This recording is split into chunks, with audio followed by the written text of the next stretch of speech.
ಹುಡುಕಾಟ ಪ್ರಾರಂಭಿಸಿದ್ದು within 2 hours ಒಳಗಡೆನೆ ಸೌಜನ್ಯ ಸಿಗ್ತಾಳೆ. ಆದ್ರೆ ಶವ ಆಗಿ ಅವಳ ಕೈಗಳನ್ನ ಅವಳದೇ ದುಪಟ್ಟ ಅಂಡ್ ID ಕಾರ್ಡ್ ಇಂದ ಮರಕ್ಕೆ ಕಟ್ಟಿರ್ತಾರೆ. And most brutal part is ಅವಳ ಯೋನಿ, ಅವಳ ಏನಿತ್ತ ಅದ್ರ ಒಳಗಡೆ 6 ಇಂಚ್ ಮಣ್ಣು ತುಂಬಿರ್ತಾರೆ. ಓ ಬಿಡಪ್ಪ, ನಮ್ ಪೊಲೀಸ್ ಅವ್ರಿಗೆ ತಮ್ಮ ಡ್ಯೂಟಿ ಮೇಲೆ ಎಷ್ಟೊಂದು ನಿಷ್ಠೆ ಇದೆ, ಒಂದೇ ದಿನದಲ್ಲಿ ಆರೋಪಿನ ಹಿಡಿದ್ಬಿಟ್ರಲ್ಲ ಅಂತ ಪೊಲೀಸ್ ಅವ್ರ ಮೇಲೆ ಫುಲ್ ಒಂಥರ ಹೊಗಳ್ತಾ ಇರ್ತಾರೆ.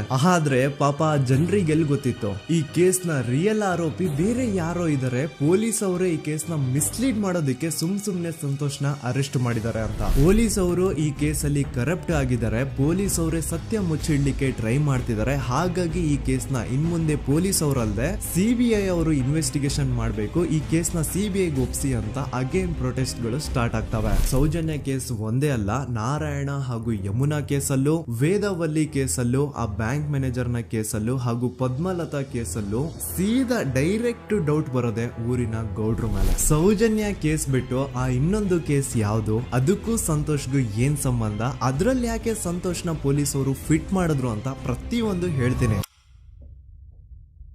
ನಾನು ಈ ಚಾನೆಲ್ ನ ಸ್ಟಾರ್ಟ್ ಮಾಡಿದಾಗಿಂದ one of the most requested video ಬಂದು ಸೌಜನ್ಯ ಕೇಸ್ ಬಗ್ಗೆ. ಸರಿ, ನಮ್ ದೂತ ಸಭೆಯ ಪ್ರಜೆಗಳು ಇಷ್ಟೊಂದು ಕೇಳ್ತಿದಾರಲ್ಲ, ಈ ಒಂದು ಕೇಸ್ ಬಗ್ಗೆ ವಿಡಿಯೋ ಮಾಡುವ ಅಂತ ಸೌಜನ್ಯ ಕೇಸ್ ಬಗ್ಗೆ ನಾನು ರಿಸರ್ಚ್ ಸ್ಟಾರ್ಟ್ ಮಾಡಿದೆ. ಅಂಡ್ ಟ್ರಸ್ಟ್ ಮೀ, ಎಷ್ಟೊಂದು ಕಾಂಪ್ಲೆಕ್ಸ್ ಈ ಒಂದು ಕೇಸ್ ಇದೆ ಅಂತಂದ್ರೆ ನನ್ ತಲೆನೇ ಕೆಟ್ಬಿಡ್ತು. ಬಟ್ ಡೋಂಟ್ ವರಿ, ನಿಮ್ಗಂತೂ ಪ್ರತಿ ಒಂದನ್ನ ತುಂಬಾ ಸಿಂಪಲ್ ಆಗಿ ಅರ್ಥ ಮಾಡಿಸ್ತೇನೆ. ಅನ್ಕೊಳ್ಳಿ, ಒಂದು ಊರು, ಆ ಊರಲ್ಲಿ ಒಂದು ಗೌಡ್ರ ಕುಟುಂಬ ಇದೆ. ಅಂಡ್ ಆ ಗೌಡ್ರ ಕುಟುಂಬ ತುಂಬಾನೇ ಪವರ್ಫುಲ್, ಲೈಕ್ ನಾವು ಮೂವೀಸ್ ಅಲ್ಲಿ ನೋಡ್ತೀವಲ್ಲ ಹಂಗೆ. ಸೊ ಗೌಡ್ರು ಊರು ಬಂದು ಧರ್ಮಸ್ಥಳ ಅಂತ, ಆ ಒಂದು ಊರಲ್ಲಿ ಇವ್ರಿಗೆ ಸಖತ್ ಕಂಟ್ರೋಲ್ ಇರುತ್ತೆ. ಈವನ್ ಅದೇ ಒಂದು ರೀಜನ್ ಅಲ್ಲಿ ಇರುವಂತಹ ಒಂದು ತುಂಬಾನೇ ಪಾಪ್ಯುಲರ್ ದೇವಸ್ಥಾನನು ಸಹ ಇವರೇ ಕಂಟ್ರೋಲ್ ಮಾಡ್ತಿರ್ತಾರೆ. ಆ ಒಂದು ದೇವಸ್ಥಾನ ಇಂದ ಈ ಗೌಡ್ರ ಕುಟುಂಬಕ್ಕೆ ಎಷ್ಟೊಂದು ದುಡ್ಡು ಬರ್ತಾ ಇರುತ್ತೆ ಅಂತಂದ್ರೆ, ಅದೇ ದುಡ್ಡಲ್ಲಿ ಇವರು ಬೇಜನ್ ಪ್ರೈವೇಟ್ ಪ್ರೈಮರಿ ಅಂಡ್ ಹೈಸ್ಕೂಲ್ಸ್ ನ ಸ್ಥಾಪನೆ ಮಾಡಿರ್ತಾರೆ, ಬೇಜನ್ ಪ್ರೈವೇಟ್ ಮೆಡಿಕಲ್ ಕಾಲೇಜಸ್ ಇರ್ತವೆ, ಅಂಡ್ ಬೇಜನ್ ಪ್ರೈವೇಟ್ ದೊಡ್ಡ ಹಾಸ್ಪಿಟಲ್ಸ್ ಇರ್ತವೆ. ಒಟ್ಟಲ್ಲಿ ಹೇಳ್ಬೇಕು ಅಂತಂದ್ರೆ ದುಡ್ಡಿನ ಸುರಿಮಳೆ ಇವ್ರಿಗೆ. ನೋಡಿ, ನಮ್ಮ ಭಾರತ ದೇಶದಲ್ಲಿ ಒಂದು ಕಾನೂನು ಇದೆ, ದ ರಿಲಿಜಿಯಸ್ ಎಂಡೋಮೆಂಟ್ ಆಕ್ಟ್ 1863 ಅಂತ. ಬೇಸಿಕಲಿ ಈ ಒಂದು ಕಾನೂನು ಏನ್ ಹೇಳುತ್ತೆ ಅಂತಂದ್ರೆ, ಭಾರತದಲ್ಲಿ ಯಾವ್ದೆಲ್ಲ ಹಿಂದೂ ಟೆಂಪಲ್ಸ್ ಇದಾವೋ ಅವೆಲ್ಲ ಗವರ್ಮೆಂಟ್ ಪ್ರಾಪರ್ಟಿ. ಆ ಹಿಂದೂ ಟೆಂಪಲ್ಸ್ ನ ಮ್ಯಾನೇಜ್ಮೆಂಟ್ ಎಲ್ಲ ಗವರ್ಮೆಂಟ್ ಕೈಗೆ ಹೋಗಿ ಗವರ್ಮೆಂಟ್ ಡಿಸೈಡ್ ಮಾಡುತ್ತೆ ಆ ಮ್ಯಾನೇಜ್ಮೆಂಟ್ ಅಲ್ಲಿ ಯಾರ್ ಕೆಲ್ಸಕ್ಕೆ ಇರಬೇಕು, ಯಾರ್ ಕೆಲ್ಸಕ್ಕೆ ಇರಬಾರ್ದು, ಅಂಡ್ ಆ ಟೆಂಪಲ್ ಇಂದ ಬರ್ತಿರುವಂತಹ ಡೊನೇಷನ್ ಅಮೌಂಟ್ ನ ಏನ್ ಮಾಡ್ಬೇಕು ಅಂತ. ಸೊ ಈ ಒಂದು ಕಾನೂನಿನ ಪ್ರಕಾರ ಗವರ್ಮೆಂಟ್ ಇಂಡಿಯಾದಲ್ಲಿ ಇರುವಂತಹ ಆಲ್ಮೋಸ್ಟ್ ಎಲ್ಲಾ ಹಿಂದೂ ಟೆಂಪಲ್ಸ್ ನ ತನ್ನ ಕಂಟ್ರೋಲ್ ಅಲ್ಲಿ ತಗೋತಾ ಇರ್ಬೇಕಾದ್ರೆ ಗವರ್ಮೆಂಟ್ ಅಫಿಷಿಯಲ್ಸ್ ಧರ್ಮಸ್ಥಳ ಶ್ರೀ ಮಂಜುನಾಥ ದೇವಸ್ಥಾನಕ್ಕೂ ರೀಚ್ ಔಟ್ ಮಾಡ್ತಾರೆ. ಅಂಡ್ ಆಗ ಇಷ್ಟು ದಿನ ಟೆಂಪಲ್ ನ ಕಂಟ್ರೋಲ್ ಮಾಡ್ತಿದ್ದಂತಹ ಆ ಗೌಡ್ರ ಕುಟುಂಬ ಏನ್ ಹೇಳುತ್ತೆ ಗೊತ್ತಾ, ಇಲ್ಲ ಇದು ಹಿಂದೂ ಟೆಂಪಲ್ ಅಲ್ಲ, ಇದು ಜೈನ್ ಫ್ಯಾಮಿಲಿಗೆ ಬಿಲಾಂಗ್ ಮಾಡುವಂತಹ ಒಂದು ಪ್ರೈವೇಟ್ ಟೆಂಪಲ್ ಅಂತ ಹೇಳ್ತಾರೆ. ನಾನು ಇಷ್ಟು ದಿನ ಧರ್ಮಸ್ಥಳ ಶ್ರೀ ಮಂಜುನಾಥ ದೇವಸ್ಥಾನ ಒಂದು ಹಿಂದೂ ಟೆಂಪಲ್ ಅಂತ ಅನ್ಕೊಂಡಿದ್ದೆ, ಆದ್ರೆ ಈಗಷ್ಟೇ ನನಗೂ ಗೊತ್ತಾಗಿದ್ದು ಇದು ಹಿಂದೂ ಟೆಂಪಲ್ ಅಲ್ಲ, ಇದು ಒಂದು ಜೈನ್ ಫ್ಯಾಮಿಲಿಗೆ ಬಿಲಾಂಗ್ ಮಾಡುವಂತಹ ಪ್ರೈವೇಟ್ ಜೈನ್ ಟೆಂಪಲ್ ಅಂತ. ಸೊ ಹೀಗಾಗಿ ಗವರ್ಮೆಂಟ್ ಅಫಿಷಿಯಲ್ಸ್ ಏನೂ ಮಾಡಕ್ಕಾಗದೆ ಇವತ್ತಿನವರೆಗೂ ಈ ಒಂದು ಧರ್ಮಸ್ಥಳ ಶ್ರೀ ಮಂಜುನಾಥ ದೇವಸ್ಥಾನನ ಒಂದು ಪ್ರೈವೇಟ್ ಟ್ರಸ್ಟ್ ನಡೆಸ್ಕೊಂಡು ಹೋಗ್ತಿದೆ. ಅಂಡ್ ಆ ಪ್ರೈವೇಟ್ ಟ್ರಸ್ಟ್ ನ ಓನರ್ ಯಾರು, ಅದೇ ಗೌಡ್ರ ಕುಟುಂಬ. ನೋಡಿ, ನಾನು ಈ ವಿಡಿಯೋದಲ್ಲಿ ಯಾರ್ದು ರಿಯಲ್ ನೇಮ್ಸ್ ನ ಬಳಸ್ತಿಲ್ಲ. ಪ್ರೀವಿಯಸ್ಲಿ ಬೇರೆ ಯೂಟ್ಯೂಬರ್ಸ್ ತಮ್ಮ ವಿಡಿಯೋಸ್ ಅಲ್ಲಿ ರಿಯಲ್ ನೇಮ್ಸ್ ನ ಬಳಸಿದ್ದಾರೆ ಅನ್ನೋ ಒಂದೇ ಒಂದು ಕಾರಣಕ್ಕೆ ಅವ್ರ ವಿಡಿಯೋಸ್ ನ ಡಿಲೀಟ್ ಮಾಡಿಸಿದ್ದಾರೆ. ಸೊ ಅವ್ರ ಜೊತೆ ಆಗಿದ್ದು ನನ್ ಜೊತೆ ಆಗೋದ್ ಬೇಡ, ಸತ್ಯ ಮುಚ್ಚೋಗೋದು ನನ್ಗೆ ಇಷ್ಟ ಇಲ್ಲ. ಹಾಗಾಗಿ ನಾನಿಲ್ಲಿ ರಿಯಲ್ ನೇಮ್ಸ್ ನ ಬಳಸ್ತಿಲ್ಲ. ಆದ್ರೆ ನಾನು ಯಾರನ್ನ ಪಾಯಿಂಟ್ ಔಟ್ ಮಾಡಿ ಹೇಳ್ತಿದ್ದೀನಿ ಅನ್ನೋದು ಮಾತ್ರ ನಿಮಗೆ ತುಂಬಾ ಕ್ಲಿಯರ್ಲಿ ಅರ್ಥ ಆಗುತ್ತೆ. Don't worry.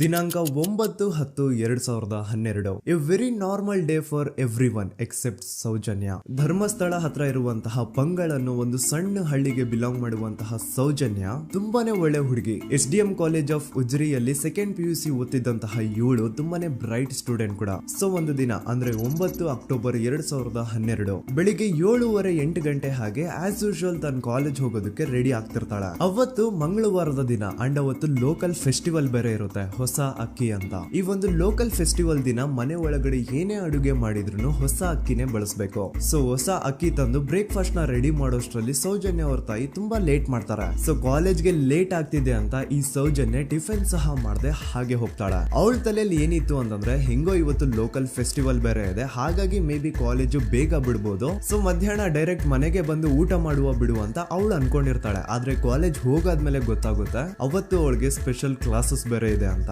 ಸೌಜನ್ಯ ಬ್ರೇಕ್ಫಾಸ್ಟ್ ಕೂಡ ಮಾಡಿರಲ್ಲ ಅಂಡ್ ಲಂಚ್ ಬಾಕ್ಸ್ ಕೂಡ ತಂದಿರಲ್ಲ. ಹಾಗಾಗಿ ಲಂಚ್ ಟೈಮ್ ಅಲ್ಲಿ ಸೌಜನ್ಯನ ಒಬ್ಳು ಫ್ರೆಂಡ್ ಜಾನ್ವಿ ತಾನ್ ತಂದಿರುವಂತಹ ಲಂಚ್ ಬಾಕ್ಸ್ ಅಲ್ಲಿ ಒಂದಿಷ್ಟು ಲಂಚ್ ನ ಆಫರ್ ಮಾಡ್ತಾಳ. ಆದ್ರೆ ಸೌಜನ್ಯ ಪರವಾಗಿಲ್ಲ ನೀನ್ ತಿನ್ನು, ನಾನ್ ಮನೆಗೆ ಹೋಗ್ಬಿಟ್ಟು ಊಟ ಮಾಡ್ಕೊಂತೀನಿ ಅಂತ ಹೇಳ್ತಾಳ. ಸುಮಾರು ಮಧ್ಯಾಹ್ನದ 3:45ಕ್ಕೆ ಕಾಲೇಜ್ ಬಿಡುತ್ತೆ. ಸೌಜನ್ಯ ಕಾಲೇಜ್ ಇಂದ ಬಸ್ ಅಲ್ಲಿ ಬಂದು ನೇತ್ರಾವತಿ ಬಸ್ ಸ್ಟಾಪ್ ಹತ್ರ ಇಳ್ಕೋತಾಳ. ಅವಳ ಜೊತೆ ಅವಳ ಕ್ಲಾಸ್ ಮೇಟ್ಸ್ ಅಂಡ್ ಫ್ರೆಂಡ್ಸ್ ಎಲ್ಲ ಇರ್ತಾರೆ. ಸೊ ಅವ್ರಿಗೆಲ್ಲ ಬಾಯ್ ಹೇಳ್ಬಿಟ್ಟು ಸೌಜನ್ಯ ತನ್ನ ಮನೆ ಕಡೆಗೆ ಹೊರಡ್ತಾಳ. ನೇತ್ರಾವತಿ ಬಸ್ ಸ್ಟಾಪ್ ಇಂದ ಸೌಜನ್ಯ ಮನೆಗೆ 20 ಮಿನಿಟ್ಸ್ ನ ವಾಕ್ ಇರುತ್ತೆ. ಮ್ಯಾಕ್ಸ್ ಟು ಮ್ಯಾಕ್ಸ್ 30 ಮಿನಿಟ್ ಹಿಡಿಬಹುದು. ಸೊ ಸೌಜನ್ಯ ನಡ್ಕೊಂಡು ಮನೆ ಕಡೆಗೆ ಹೋಗ್ತಾ ಇರ್ತಾಳೆ. ಒಂದ್ ಸ್ವಲ್ಪ ದೂರದಲ್ಲಿ ಪ್ರಕೃತಿ ಹಾಸ್ಪಿಟಲ್ ಅಂತ ಒಂದಿರುತ್ತೆ. ಅಲ್ಲಿನ ಸೆಕ್ಯೂರಿಟಿ ಗಾರ್ಡ್ ಸೌಜನ್ಯ ನಡ್ಕೊಂಡು ಹೋಗ್ತಾ ಇರೋದನ್ನ ನೋಡ್ತಾನೆ ಕೂಡ. ನಂತರ ಸೌಜನ್ಯ ಒಂದು 10 ನಿಮಿಷ ಹಂಗೆ ಮುಂದೆ ನಡ್ಕೊಂಡು ಹೋಗಾದ್ಮೇಲೆ ಸೌಜನ್ಯಗೆ ತನ್ನ ಮಾವ ಸಿಗ್ತಾರ. ಅವರು ಸೌಜನ್ಯನ ನೋಡಿ ಮಾತಾಡಿಸ್ತಾರೆ. ಯಾಕಮ್ಮ ಕಾಲೇಜಿಂದ ಇಷ್ಟು ಲೇಟ್ ಬರ್ತಿದ್ಯಾ ಅಂತ ಕೇಳ್ತಾರೆ. ಆಗ ಸೌಜನ್ಯ ಇಲ್ಲ ಮಾವ, ಕಾಲೇಜಲ್ಲಿ ಸ್ಪೆಷಲ್ ಕ್ಲಾಸ್ ಇತ್ತು ಹಾಗಾಗಿ ಲೇಟ್ ಆಗ್ಬಿಡ್ತು ಅಂತ ಹೇಳಿ ಒಂದೆರಡು ಮಾತಾಡಿಸಿ ನಂತರ ತನ್ನ ಮನೆ ಕಡೆ ತಾನು ಹೊರಡ್ತಾಳ. ಈಗ ಆ ಒಂದು ಪಾಯಿಂಟ್ ಇಂದ ಸೌಜನ್ಯಗೆ ತನ್ನ ಮನೆ ಹೋಗ್ಲಿಕ್ಕೆ 10 ನಿಮಿಷ ಬೇಕು. ಮ್ಯಾಕ್ಸ್ ಟು ಮ್ಯಾಕ್ಸ್ 20 ಮಿನಿಟ್ ಅನ್ಕೊಳ್ಳಿ. 3:45ಕ್ಕೆ ಕಾಲೇಜ್ ಬಿಟ್ರೆ ಅರೌಂಡ್ 4:30ಗೆ ಮನೇಲಿ ಇರ್ಬೇಕಾಗಿದ್ದು ಹುಡುಗಿ 6:30-7 ಗಂಟೆ ಆಗಿದ್ರು ಮನೆಗೆ ಸೇರಿರಲ್ಲ. ಸೊ ಮನೇಲಿ ಸೌಜನ್ಯ ಅವ್ರ ತಾಯಿಗೆ ಟೆನ್ಷನ್ ಸ್ಟಾರ್ಟ್ ಆಗುತ್ತೆ. ಏನಪ್ಪ ಈ ಹುಡುಗಿ ಎಷ್ಟೊತ್ತಾದ್ರೂ ಇನ್ನು ಮನೆಗ್ ಬಂದಿಲ್ವಲ್ಲ ಅಂತ. ಸೊ ಅವ್ರೇನ್ ಮಾಡ್ತಾರೆ, ಸೌಜನ್ಯ ಅವ್ರ ತಂದೆ ಕಾಲ್ ಮಾಡ್ಬಿಟ್ಟು ಹಿಂಗೆ 3:30-4 ಗಂಟೆಗೆ ಕಾಲೇಜಿಂದ ಮನೆಗ್ ಬರ್ತಿದ್ದಿದ್ ನಮ್ ಹುಡುಗಿ ಇವತ್ತು 7 ಗಂಟೆ ಆದ್ರೂ ಇನ್ನು ಮನೆಗ್ ಬಂದಿಲ್ಲ, ನೀವು ಸ್ವಲ್ಪ ಬೇಗ ಮನೆಗ್ ಬಂದು ವಿಚಾರಿಸಿ ಅಂತ ಗಾಬ್ರಿಲಿ ಹೇಳ್ತಾರೆ. ಸರಿ ಅಂತ ಸೌಜನ್ಯ ಅವ್ರ ತಂದೆ ಮನೆಗ್ ಬಂದ್ಬಿಟ್ಟು ಸೌಜನ್ಯನ ಫ್ರೆಂಡ್ಸ್ ಕ್ಲಾಸ್ ಮೇಟ್ಸ್ ಯಾರ್ದೆಲ್ಲ ಅವ್ರ ಹತ್ರ ನಂಬರ್ ಇರುತ್ತೋ ಅವ್ರಿಗೆಲ್ಲ ಕಾಲ್ ಮಾಡ್ಬಿಟ್ಟು ಸೌಜನ್ಯ ಬಗ್ಗೆ ಕೇಳ್ತಾರ. ನಮ್ ಹುಡುಗಿ ಏನಾದ್ರೂ ನಿಮ್ ಮನೆಗ್ ಬಂದಿದ್ದಾಳ ಅಮ್ಮ ಅಂತ. ಆದ್ರೆ ಸೌಜನ್ಯನ ಫ್ರೆಂಡ್ಸ್ ಅಂಡ್ ಕ್ಲಾಸ್ ಮೇಟ್ಸ್ ಎಲ್ಲ ಇಲ್ಲ ಅಂಕಲ್ ನಮ್ ಮನೆಗಂತೂ ಸೌಜನ್ಯ ಏನು ಬಂದಿಲ್ಲ, ಅವಳು ಬಸ್ ಸ್ಟಾಪ್ ಇಂದ ಸೀದಾ ನಿಮ್ ಮನೆ ಕಡೆಗೇನೆ ಹೊರಟ್ಲಲ್ವಾ, ಯಾಕೆ ಇನ್ನೂ ಬಂದಿಲ್ವಾ ಅಂತ ಕೇಳ್ತಾರ. ಆಗ ಸೌಜನ್ಯ ಅವ್ರ ತಂದೆ ಇಲ್ಲಮ್ಮ ಬಂದಿಲ್ಲ ಹಾಗಾಗಿನೇ ಕಾಲ್ ಮಾಡಿರೋದು ಅಂತ ಹೇಳಿ ಕಾಲ್ ಕಟ್ ಮಾಡ್ತಾರ. ದೆನ್ ಸೌಜನ್ಯ ಅವ್ರ ತಂದೆ ಸೌಜನ್ಯ ಅವ್ರ ಮಾವ ಕಾಲ್ ಮಾಡ್ತಾರ. ಅಳಿಯ ಎಲ್ಲಿದ್ಯಾ, ನನ್ ಮಗಳು ಇನ್ನು ಮನೆಗ್ ಬಂದಿಲ್ಲ, ನೀನೇನಾದ್ರೂ ಅವಳನ್ನ ನೋಡ್ದ ಅಂತ ಕೇಳ್ತಾರ. ಆ ಕಡೆಯಿಂದ ಅವರು ಸೌಜನ್ಯನ ಮಾವ ಹೇಳ್ತಾರೆ, ನಾನ್ ನೋಡ್ದೆ 4:15 ಹಾಗೆ ಆ ಹುಡುಗಿ ಕಾಲೇಜಿಂದ ಬರ್ಬೇಕಾದ್ರೆ ನನಗ್ ಕಾಣಿಸಿದ್ಲು, ನಾನ್ ಸ್ವಲ್ಪ ಮಾತಾಡ್ದೆ ಅವಳ ಹತ್ರ, ಅದಾದ್ಮೇಲೆ ಅವಳು ಮನೆ ಕಡೆ ಹೋದ್ಲಲ್ಲ, ಯಾಕೆ ಇನ್ನೂ ಬಂದಿಲ್ವಾ ಅಂತ ಅವರೇ ಉಲ್ಟಾ ಕ್ವಶನ್ ಕೇಳ್ತಾರ. ಈ ಕಡೆ ಸೌಜನ್ಯ ಅವ್ರ ತಂದೆ ಇಲ್ಲ 7 ಗಂಟೆ ಆದ್ರೂ ಮಗು ಇನ್ನು ಮನೆಗ್ ಬಂದಿಲ್ಲ, ನಮ್ಗೆ ಯಾಕೋ ತುಂಬಾ ಗಾಬರಿ ಆಗ್ತಿದೆ, ನೀನೊಂದ್ ಕೆಲ್ಸ ಮಾಡು ನಮ್ಮವ್ರನ್ನೆಲ್ಲ ಸೇರ್ಸು ಎಲ್ರೂ ಸೇರಿ ಹುಡುಕುವ ಅವಳನ್ನ ಅಂತ ಸುಮಾರು ರಾತ್ರಿ 7 ಗಂಟೆಯಿಂದ ಹಿಡಿದು 11 ಗಂಟೆವರೆಗೂ ಸೌಜನ್ಯನ ಮನೆಯವರು ಅಂಡ್ ಊರಿನ ಜನ 200-300 ಜನ ಸೇರ್ಕೊಂಡು ಸೌಜನ್ಯನ ಹುಡುಕ್ತಾರೆ. ಆದ್ರೆ ಸೌಜನ್ಯನ ಒಂದು ಸುಳಿವು ಸಿಗಲ್ಲ. ಸೊ ಕೊನೆಗೆ ಸಹಾಯ ಕೇಳ್ತಾ ರಾತ್ರಿ 11 ಗಂಟೆ ಹಾಗೆ ಸೌಜನ್ಯನ ತಂದೆ ತಾಯಿ ಅಂಡ್ ಊರಿನ ಜನ ಎಲ್ಲ ಬೆಳ್ತಂಗಡಿ ಪೊಲೀಸ್ ಸ್ಟೇಷನ್ ಹತ್ರ ಹೋಗ್ತಾರ. ಅಲ್ಲಿ ಪೊಲೀಸ್ ಅವ್ರ ಹತ್ರ ಕಾಲೇಜ್ ಹೋಗಿದ್ ನಮ್ ಹುಡುಗಿ ಇಷ್ಟೊತ್ತಾದ್ರೂ ಇನ್ನು ಮನೆಗ್ ಬಂದಿಲ್ಲ, ಎಷ್ಟು ಹುಡುಕಿದ್ರು ಸಿಗ್ತಾ ಇಲ್ಲ, ಸೊ ಪ್ಲೀಸ್ ಒಂದು ಮಿಸ್ಸಿಂಗ್ ರಿಪೋರ್ಟ್ ನ ಫೈಲ್ ಮಾಡಿ ನಮ್ ಹುಡುಗಿನ ಹುಡುಕೊಡಿ ಅಂತ ಕೇಳ್ಕೊತಾರ. ಆದ್ರೆ ಪೊಲೀಸ್ ಅವರು ಒಪ್ಪಲ್ಲ. ಇಲ್ಲ ಯಾವುದೇ ಪರ್ಸನ್ ಮಿಸ್ಸಿಂಗ್ ಆದ್ರೆ ಆಫ್ಟರ್ 24 ಅವರ್ಸ್ ಆದ್ಮೇಲೆನೆ ರಿಪೋರ್ಟ್ ಫೈಲ್ ಮಾಡಕ್ಕಾಗೋದು. ಸೊ ನೀವ್ ಒಂದ್ ಕೆಲ್ಸ ಮಾಡಿ, ಈಗ ಮನೆಗ್ ಹೋಗಿ ನಾಳೆ ಬೆಳಿಗ್ಗೆವರೆಗೂ ನೋಡಿ, ನಾಳೆ ಬೆಳಿಗ್ಗೆವರೆಗೂ ನಿಮ್ ಮಗಳು ನಿಮ್ ಮನೆಗ್ ಬಂದಿಲ್ಲ ಅಂತಂದ್ರೆ ಆಗ ಬಂದ್ಬಿಟ್ಟು ಮಿಸ್ಸಿಂಗ್ ರಿಪೋರ್ಟ್ ನ ಫೈಲ್ ಮಾಡಿಸಿ ಅಂತ ಹೇಳಿ ಕಳಿಸ್ತಾರ. ಆಗ ಆಲ್ಮೋಸ್ಟ್ ಮಿಡ್ ನೈಟ್ ಆಗಿರೋದ್ರಿಂದ ಅಂಡ್ ಮಳೆ ಬೇರೆ ತುಂಬಾ ಜೋರಾಗಿ ಬರ್ತಾ ಇರುತ್ತೆ. ಸೊ ಈ ಸಿಚುವೇಶನ್ ಅಲ್ಲಿ ಸೌಜನ್ಯನ ಹುಡುಕ್ಲಿಕ್ಕೆ ಆಗಲ್ಲ. ನಾಳೆ ಬೆಳಿಗ್ಗೆ ಸೇರ್ಕೊಂಡು ಅಗೇನ್ ಎಲ್ರು ಸೌಜನ್ಯನ ಹುಡುಕುವ ಅಂತ ಸೌಜನ್ಯನ ಮನೆಯವರು ಅಂಡ್ ಊರಿನ ಜನ ಎಲ್ರು ತಮ್ಮ ಮನೆಗೆ ಹೋಗ್ಬಿಡ್ತಾರ. ನೆಕ್ಸ್ಟ್ ದಿನ ಅಂದ್ರೆ 10 ಅಕ್ಟೋಬರ್ 2012 ಬುಧವಾರದ ದಿನ ಬೆಳಿಗ್ಗೆ 10 ಗಂಟೆ ಹಾಗೆ ಸೌಜನ್ಯನ ಮನೆಯವರು ಅಂಡ್ ಊರಿನ 200-300 ಜನ ಸೇರ್ಕೊಂಡು ಅಗೇನ್ ಸೌಜನ್ಯಗೋಸ್ಕರ ಹುಡುಕಾಟ ಸ್ಟಾರ್ಟ್ ಮಾಡ್ತಾರ. ಹುಡುಕಾಟ ಪ್ರಾರಂಭಿಸಿದ್ದು ವಿತಿನ್ 2 ಅವರ್ಸ್ ಒಳಗಡೆನೆ ಸೌಜನ್ಯ ಸಿಗ್ತಾಳೆ. ಆದ್ರೆ ಶವ ಆಗಿ ಆ 200-300 ಊರಿನ ಜನ ಎಲ್ಲ ಸೇರ್ಕೊಂಡು ಏನ್ ಸೌಜನ್ಯನ ಹುಡುಕ್ತಾ ಇದ್ರು ಅದರಲ್ಲಿ ಯಾರೋ ಒಬ್ರಿಗೆ ಸೌಜನ್ಯನ ಮನೆಯಿಂದ ಕೇವಲ 10 ನಿಮಿಷ ದೂರದಲ್ಲಿರುವಂತಹ ಒಂದು ಹಳ್ಳನ ದಡದಲ್ಲಿ ಸೌಜನ್ಯನ ಮೃತದೇಹ ಸಿಗುತ್ತಾ. ಈಗ ಸತ್ತಿರುವಂತಹ ಸೌಜನ್ಯನ ಡೆಡ್ ಬಾಡಿ ಯಾವ ಒಂದು ಕಂಡೀಷನ್ ಅಲ್ಲಿ ಇತ್ತು ಅಂತ ಹೇಳ್ತೀನಿ, ಸ್ವಲ್ಪ ಗಮನ ಇಟ್ಟು ಕೇಳಿಸ್ಕೊಳ್ಳಿ. ಅವಳ ಕೈಗಳನ್ನ ಅವಳದೇ ದುಪಟ್ಟ ಅಂಡ್ ID ಕಾರ್ಡ್ ಇಂದ ಮರಕ್ಕೆ ಕಟ್ಟಿರ್ತಾರ. ಅವಳ ಬಾಡಿ ಎಲ್ಲ ನೇಕೆಡ್ ಇರುತ್ತೆ, ಮೈ ಮೇಲೆ ಸರಿಯಾದ ಬಟ್ಟೆ ಇರಲ್ಲ, ಮೈ ಮೇಲೆ ಮಲ್ಟಿಪಲ್ ಕಟ್ ಮಾರ್ಕ್ಸ್ ಇರುತ್ತೆ, ತುಂಬಾ ಜೋರಾಗಿ ಹೊಡೆದಿರುವಂತಹ ಗಾಯಗಳು ಮೈ ಮೇಲೆ ಎದ್ದು ಕಾಣಿಸ್ತಿರ್ತವೆ. ಅವಳ ರಿಪ್ಸ್ ಎದೆ ಭಾಗದ ಮೂಳೆಗಳೆಲ್ಲ ಮುರಿದು ಹೋಗ್ಬಿಟ್ಟಿರ್ತವೆ. And most brutal part is ಅವಳ ಯೋನಿ, ಅವಳ ಏನಿತ್ತು ಅದ್ರ ಒಳಗಡೆ 6 ಇಂಚ್ ಮಣ್ಣು ತುಂಬಿರ್ತಾರ. ಆ ಬಾಡಿ ಕಂಡೀಷನ್ ನ ನೋಡಿದಾದ್ಮೇಲೆ ಒಂದಂತೂ ತುಂಬಾ ಕ್ಲಿಯರ್ ಆಗಿ ಅರ್ಥ ಆಗುತ್ತೆ, ಅವಳನ್ನ ಯಾರೋ ತುಂಬಾ ಫೋರ್ಸ್ಫುಲಿ ಮಾಡಿ ನಂತರ ನಿರ್ದಯವಾಗಿ ಸಾಯಿಸಿದ್ದಾರೆ ಅಂತ. ಇಲ್ಲಿ ಕ್ರಿಮಿನಲ್ಸ್ ನ ಬುದ್ಧಿವಂತಿಕೆ ನೋಡಿ ಪೊಲೀಸ್ ಅವ್ರಿಗೆ ಏನೂ ಸುಳಿವು ಸಿಗ್ಬಾರ್ದು ಅಂತ ಅವಳ ಯೋನಿ ಒಳಗಡೆ 6 ಇಂಚ್ ಅಷ್ಟು ಮಣ್ಣು ತುಂಬ ಹೋಗಿರ್ತಾರೆ. ಸೊ ದೆನ್ ಪೊಲೀಸ್ ಅವ್ರಿಗೆ ವಿಷಯ ಗೊತ್ತಾಗುತ್ತೆ. ಅವರು ಸ್ಪಾಟ್ ಗೆ ಬಂದು ಸೌಜನ್ಯನ ಬಾಡಿನ ರಿಕವರ್ ಮಾಡಿ ಆ ಒಂದು ಸ್ಪಾಟ್ ನ ಕಂಪ್ಲೀಟ್ ಸೀಸ್ ಮಾಡ್ತಾರೆ. ಒಬ್ಳು ಸಾಮಾನ್ಯ ಮಿಡಲ್ ಕ್ಲಾಸ್ ಹುಡುಗಿ, ಒಬ್ಳು ವೆರಿ ಬ್ರೈಟ್ ಸ್ಟೂಡೆಂಟ್ ನ ಈ ಮಟ್ಟಿಗೆ ಇಷ್ಟು ನಿರ್ದಯವಾಗಿ ಸಾಯಿಸಿರೋದು ಯಾರು? ಇನ್ ಕೇಸ್ ಏನಾದ್ರೂ ಈ ಕ್ರೈಮ್ ಮಾಡಿದವನು ಸಿಕ್ಕಿ ಬಿದ್ರೆ ಅವನ್ನ ಸುಮ್ನೆ ಬಿಡಬಾರ್ದು ಅಂತ ಜನ ಆಕ್ರೋಶ ವ್ಯಕ್ತಪಡಿಸ್ತಾರೆ. ಅಂಡ್ ಗೆಸ್ ವಾಟ್, ನಮ್ ಪೊಲೀಸ್ ಅವರು ಇಷ್ಟೊಂದು ಫಾಸ್ಟ್ ಆಗಿ ಇನ್ವೆಸ್ಟಿಗೇಷನ್ ಕಂಪ್ಲೀಟ್ ಮಾಡ್ತಾರೆ ಅಂತ ನಾನಂತೂ ಎಕ್ಸ್ಪೆಕ್ಟ್ ಮಾಡಿರ್ಲಿಲ್ಲ. ಅಂಡ್ ಈವನ್ ಈ ಒಂದು ವಿಷಯದಿಂದ ಊರಿನ ಜನನು ಶಾಕ್ ಆಗ್ತಾರೆ. ಸೌಜನ್ಯ ಬಾಡಿ ಸಿಕ್ಕಿದ್ದ ನೆಕ್ಸ್ಟ್ ದಿನ ಅಂದ್ರೆ 11 ಅಕ್ಟೋಬರ್ 2012 ಸಂಜೆ 5 ಗಂಟೆ ಹಾಗೆ ಯಾರು ಸೌಜನ್ಯನ ಪಂಡು ಮರ್ಡರ್ ಮಾಡಿದ್ನೋ ಆ ಕ್ರಿಮಿನಲ್ ಕೂಡ ಸಿಕ್ಕಿ ಬೀಳ್ತಾನೆ. ಈಗ ನೀವು ಥಿಂಕ್ ಮಾಡ್ಬೋದು, ಸೌಜನ್ಯನ ಯಾರು ಮರ್ಡರ್ ಮಾಡಿದ್ರು ಅಂಡ್ ಯಾರ ಕ್ರೈಮ್ ನ ಮಾಡಿದ್ರು ಅವನು ನೆಕ್ಸ್ಟ್ ದಿನಾನೇ ಸಿಕ್ಕಿ ಬಿದ್ದ. ಹಾಗಿದ್ರೆ ಈ ಕೇಸ್ ಯಾವಾಗ್ಲೂ ಕ್ಲೋಸ್ ಆಗ್ಬಿಡ್ಬೇಕಿತ್ತು. ಆದ್ರೂ ಸ್ಟಿಲ್ ಇವತ್ತಿನ ದಿನವರೆಗೂ ಯಾಕೆ ಈ ಕೇಸ್ ಪದೇ ಪದೇ ನ್ಯೂಸ್ ಅಲ್ಲಿ ಬರುತ್ತೆ ಅಂದ್ರೆ, ನಮ್ ದೂತ ಸಭೆಯ ಪ್ರಜೆಗಳೇ ರೆಡಿ ಆಗಿ, ಆರೋಪಿ ಸಿಕ್ಕಾದ್ಮೇಲೆ ಈ ಕೇಸು ಕ್ಲೋಸ್ ಆಗಿಲ್ಲ. ಆಕ್ಚುಲಿ ಈ ಕೇಸು ಓಪನ್ ಆಗಿದ್ದೆ ಈಗ. ನೋಡಿ, ಸೌಜನ್ಯನ ಬಾಡಿ ಸಿಕ್ಕಿದ್ದು ನೆಕ್ಸ್ಟ್ ದಿನ ಅಂದ್ರೆ 11 ಅಕ್ಟೋಬರ್ 2012. PSI ಯೋಗೇಶ್ ಅವರು ಯಾರನ್ನ ಈ ಕೇಸಲ್ಲಿ ಅರೆಸ್ಟ್ ಮಾಡಿದ್ರು ಅಂದ್ರೆ ಆತನ ಹೆಸರು ಬಂದು ಸಂತೋಷ್ ರಾವ್. 28-29 ವಯಸ್ಸಿರುವಂತಹ Santosh Rao first of all ಧರ್ಮಸ್ಥಳದವನು ಅಲ್ವೇ ಅಲ್ಲ, ಅವನು ಶೃಂಗೇರಿ. ಅವನು ಸಂತೋಷ್ ರಾವ್ ನ ತಂದೆ ಸ್ಕೂಲ್ ಟೀಚರ್ ಅಂಡ್ ತಾಯಿ ಹೌಸ್ ವೈಫ್. ಸಂತೋಷ್ ಮೊದ್ಲಿಂದನೂ ಒಂದ್ ಸ್ವಲ್ಪ ಮೆಂಟಲಿ ಇಲ್ಲಿರೋದ್ರಿಂದ ಅವನಿಗೆ ವಿದ್ಯೆ ಬರಹ ಅನ್ನೋದು ತಲೆಗೆ ಹೋಗಿರಲ್ಲ. ಹಾಗಾಗಿ ಅವನು ಶೃಂಗೇರಿಯಲ್ಲಿ ಒಂದು ಹೋಟೆಲ್ ಅಲ್ಲಿ ಕೆಲಸ ಮಾಡ್ತಿರ್ತಾನೆ. ಮೆಂಟಲಿ ಅನ್ಸ್ಟೇಬಲ್ ಇದ್ರೂ ಸಹ ಈತನಿಗೆ ದೇವ್ರ ಮೇಲೆ ಬಹಳ ನಂಬಿಕೆ ಇರುತ್ತೆ. ಹಾಗಾಗಿ ತಿಂಗಳಿಗೆ ಒಮ್ಮೆ ಆದ್ರೂ, ಅಟ್ಲೀಸ್ಟ್ 2 ತಿಂಗಳಿಗೆ ಒಮ್ಮೆ ಆದ್ರೂ ಈತ ಯಾವ್ದಾದ್ರು ಒಂದು ಪುಣ್ಯಕ್ಷೇತ್ರಕ್ಕೆ ವಿಸಿಟ್ ಮಾಡಿ ಬರ್ತಿರ್ತಾನೆ. ಹಾಗೇನೆ ಈ ಸತಿನೂ ಸಹ ಈತ ಧರ್ಮಸ್ಥಳಕ್ಕೆ ಬಂದಿರ್ತಾನೆ. ಇವನು ಧರ್ಮಸ್ಥಳಕ್ಕೆ ಬಂದಿದ್ದು ದಿನಾಂಕ 9 ಅಕ್ಟೋಬರ್ 2012. ಈ ದಿನಾಂಕನ ಸ್ವಲ್ಪ ನೋಟ್ ಮಾಡಿ ಇಟ್ಕೊಳ್ಳಿ, ಯಾಕಂತಂದ್ರೆ ಮುಂದೆ ಈ ಕೇಸಲ್ಲಿ ಇದೇ ಮೇಜರ್ ಟರ್ನಿಂಗ್ ಪಾಯಿಂಟ್. ಸೊ ಸೌಜನ್ಯನ ಡೆತ್ ಆಗಿಂತ ಒಂದು ದಿನ ಹಿಂದೆ ಧರ್ಮಸ್ಥಳಕ್ಕೆ ಬಂದಿರುವಂತಹ ಸಂತೋಷ್ ರಾವ್ಗೆ ಎಲ್ಲನೂ ಉಳ್ಕೊಳ್ಳಿಕ್ಕೆ ಹೋಟೆಲ್ ಅಲ್ಲಿ ಅಥವಾ ಲಾಡ್ಜ್ ಅಲ್ಲಿ ರೂಮ್ ಸಿಗಲ್ಲ. ರೀಸನ್ ಇಷ್ಟೇ, ಸಂತೋಷ್ ರಾವ್ ನೋಡ್ಲಿಕ್ಕೆ ಸ್ವಲ್ಪ ಮೆಂಟಲಿ ಅನ್ಸ್ಟೇಬಲ್ ಪರ್ಸನ್ ತರ ಇರ್ತಾನೆ. ಅವನ ಅವತಾರ, ಅವನ ವೇಷಭೂಷಣ ಅಷ್ಟು ಸರಿ ಇರಲ್ಲ. ಹಾಗಾಗಿ ಇವನ್ಗೆ ಯಾವುದೇ ಒಂದು ಹೋಟೆಲ್ ಅಲ್ಲಿ ಅಥವಾ ಲಾಡ್ಜ್ ಅಲ್ಲಿ ಎಲ್ಲಿನೂ ರೂಮ್ ಸಿಗಲ್ಲ. ಸೊ ಉಳ್ಕೊಳ್ಳೋಕೆ ಜಾಗ ಸಿಗದೆ ಇವನೇನ್ ಮಾಡ್ತಾನೆ, ಅಲ್ಲೇ ಹತ್ರದಲ್ಲಿರುವಂತಹ ಬಾಹುಬಲಿ ಬೆಟ್ಟಕ್ಕೆ ಹೋಗಿ ಅಲ್ಲಿರುವಂತಹ ಬಾಹುಬಲಿ ಸ್ಟ್ಯಾಚ್ಯೂ ಹತ್ರನೇ ಆಶ್ರಯ ತಗೊಳ್ತಾನೆ. ಅಂಡ್ 1-2 ದಿನ ಅವನು ಅಲ್ಲೇ ಉಳ್ಕೋತಾನೆ ಕೂಡ. ಡೇ ಟೈಮ್ ಅಲ್ಲಿ ಧರ್ಮಸ್ಥಳಕ್ಕೆ ಬಂದು ಧರ್ಮಸ್ಥಳ ಶ್ರೀ ಮಂಜುನಾಥ ದೇವಸ್ಥಾನದಲ್ಲಿದ್ದು ಅಲ್ಲೇ ಪ್ರಸಾದ ಊಟ ಎಲ್ಲ ಮಾಡಿ ನಂತರ ನೈಟ್ ಆಗ್ತಿದ್ದಂಗೆ ಬಾಹುಬಲಿ ಬೆಟ್ಟಕ್ಕೆ ಹೋಗಿ ಆ ಸ್ಟ್ಯಾಚ್ಯೂ ಹತ್ರನೇ ಮಲ್ಕೊಳ್ತಿರ್ತಾನೆ. ಸೊ ಒಂದು ದಿನ ಅಂದ್ರೆ 11 ಅಕ್ಟೋಬರ್ 2012 ಸಂಜೆ 5 ಗಂಟೆ ಹಾಗೆ ಈ ಸಂತೋಷ್ ರಾವ್ ತನ್ನ ಪಾಡಿಗೆ ತಾನು ಆ ಬೆಟ್ಟದ ಮೇಲೆ ಕೂತ್ಕೊಂಡು ಸೀನರೀಸ್ ನ ಎಂಜಾಯ್ ಮಾಡ್ತಾ ಇರಬೇಕಾದ್ರೆ ಯಾರೋ ಅದೇ ಊರಿನ 5 ಜನ ಕಿಡಿಗೇಡಿಗಳು ಬಂದು ಇವನ್ ಹತ್ರ ಜಗಳ ತೆಗಿತಾರ. ಈ 5 ಜನ ಯಾರು ಅಂತ ನಂತರ ಹೇಳ್ತೇನೆ. ಸೊ ಈ 5 ಜನ ಕಿಡಿಗೇಡಿಗಳು ಸಂತೋಷ್ ರಾವ್ ಹತ್ರ ಜಗಳ ತೆಗೆದು ಅವನ್ನ ಅವಾಚ್ಯ ಶಬ್ದಗಳಿಂದ ಬೈದು ಅವನ್ನ ಹೊಡೆದು, ಅಷ್ಟೇ ಸಾಲದೆ ಆ 5 ಜನ ಸಂತೋಷ್ ರಾವ್ನ ಪೊಲೀಸ್ ಸ್ಟೇಷನ್ಗೆ ಎಳ್ಕೊಂಡ್ ಬಂದು ಇವನು ನಾವು ಬಾಹುಬಲಿ ಬೆಟ್ಟಕ್ಕೆ ಅಂತ ಹೋಗಿದ್ರೆ ಅಲ್ಲಿ ನಮ್ಮ ಮೇಲೆ ಅಟ್ಯಾಕ್ ಮಾಡ್ದ, ಇವ್ನು ನೋಡ್ಲಿಕ್ಕೂ ಸಹ ಒಳ್ಳೆ ಸೈಕೋ ಕಿಲ್ಲರ್ ಇದ್ದಂಗಿದಾನೆ, ನಮ್ಗೆ ಯಾಕೋ ನಿನ್ನೆ ನಮ್ಮ ಊರಲ್ಲಿ ನಡೆದಿರುವಂತಹ ಘಟನೆ ಆ ಸೌಜನ್ಯನ ಮರ್ಡರ್ ಇವನೇ ಮಾಡಿದಾನೆ ಅಂತ ಡೌಟ್ ಬರ್ತಿದೆ ಅಂತ ಆ 5 ಜನ ಕಿಡಿಗೇಡಿಗಳು ಸಂತೋಷ್ ರಾವ್ನ ಪೊಲೀಸ್ ಅವ್ರ ಹತ್ರ ಹಾಕೊಡ್ತಾರ. ಅಂಡ್ ಪೊಲೀಸ್ ಅವ್ರು ಕೂಡ ಎಂತವ್ರು ನೋಡಿ, ಯಾರೋ 5 ಜನ ಕಿಡಿಗೇಡಿಗಳು ಬಂದು ಇವನೇ ಕೊಲೆ ಮಾಡಿದಾನೆ ಅಂತ ಹೇಳಿದ ತಕ್ಷಣ ಹಿಂದೆ ಮುಂದೆ ಕ್ರಾಸ್ ಚೆಕ್ ಮಾಡದೆ ಸಂತೋಷ್ ರಾವ್ನ ಅರೆಸ್ಟ್ ಮಾಡಿ ಸೌಜನ್ಯ ಕೇಸ್ ನ ಆರೋಪಿ ಸಿಕ್ಕಿದಾನೆ ಅಂತ ಎಲ್ಲಾ ಕಡೆ ಘೋಷಣೆ ಮಾಡ್ಬಿಡ್ತಾರ. ಜನರಿಗೆ ಈ ಕಡೆ ಒಂಥರ ನೆಮ್ಮದಿ, ಓ ಬಿಡಪ್ಪ ನಮ್ ಪೊಲೀಸ್ ಅವ್ರಿಗೆ ತಮ್ಮ ಡ್ಯೂಟಿ ಮೇಲೆ ಎಷ್ಟೊಂದು ನಿಷ್ಠೆ ಇದೆ, ಒಂದೇ ದಿನದಲ್ಲಿ ಆರೋಪಿನ ಹಿಡಿದ್ಬಿಟ್ರ ಅಂತ ಪೊಲೀಸ್ ಅವ್ರ ಮೇಲೆ ಫುಲ್ ಒಂಥರ ಹೊಗಳ್ತಾ ಇರ್ತಾರೆ. ಆದ್ರೆ ಪಾಪ ಜನರಿಗೆ ಎಲ್ಲಿ ಗೊತ್ತಿತ್ತು ಈ ಕೇಸ್ ನ ರಿಯಲ್ ಆರೋಪಿ ಬೇರೆ ಯಾರೋ ಇದಾರೆ, ಪೊಲೀಸ್ ಅವರೇ ಈ ಕೇಸ್ ನ ಮಿಸ್ಲೀಡ್ ಮಾಡೋದಕ್ಕೆ ಸುಮ್ನೆ ಸಂತೋಷ್ ನ ಅರೆಸ್ಟ್ ಮಾಡಿದ್ದಾರೆ ಅಂತ. ಸೊ ಸಂತೋಷ್ ರಾವ್ ಒಂದು ಹುಡುಗಿಯ ರೇಪ್ ಅಂಡ್ ಮರ್ಡರ್ ಕೇಸ್ ಅಲ್ಲಿ ಅರೆಸ್ಟ್ ಆಗಿದ್ದಾನೆ ಅನ್ನೋ ವಿಷಯ ಸಂತೋಷ್ ನ ತಾಯಿಗೆ ಗೊತ್ತಾದಾಗ ಅವ್ರ ಪಾಪ ನೋವಲ್ಲಿ ಕುರ್ಗಿ ಸಾಯ್ತಾರ. ಅಂಡ್ ಇನ್ನು ಅವ್ರ ತಂದೆ ಒಂದು ಕಡೆ ಪಾಪ ಹೆಂಡತಿನ ಕಳ್ಕೊಂಡಿರುವಂತಹ ನೋವು, ಇನ್ನೊಂದು ಕಡೆ ಮಗ ನೋಡಿದ್ರೆ ಯಾವ್ದೋ ಫಾಲ್ಸ್ ಕೇಸ್ ಅಲ್ಲಿ ಅರೆಸ್ಟ್ ಆಗಿದ್ದಾನೆ. ಈ ಕಡೆ ಕೇಸ್ ನ ಇನ್ವೆಸ್ಟಿಗೇಷನ್ ನಡೀತಾ ಇದೆ. ಅಂಡ್ ಇಲ್ಲಿ ನಾನು PSI ಯೋಗೇಶ್ ಅವ್ರ ಬಗ್ಗೆ ಅಂತೂ ಮೆನ್ಷನ್ ಮಾಡ್ಲೇಬೇಕು. ಈ ಪೊಲೀಸ್ ಆಫೀಸರು ಗೊತ್ತಿದ್ದು ಈ ತಪ್ಪನ ಮಾಡಿದ್ರು ಅಥವಾ ಗೊತ್ತಿಲ್ದೇನೆ ಈ ತಪ್ಪನ ಮಾಡಿದ್ರು ನನ್ಗಂತೂ ಗೊತ್ತಿಲ್ಲ.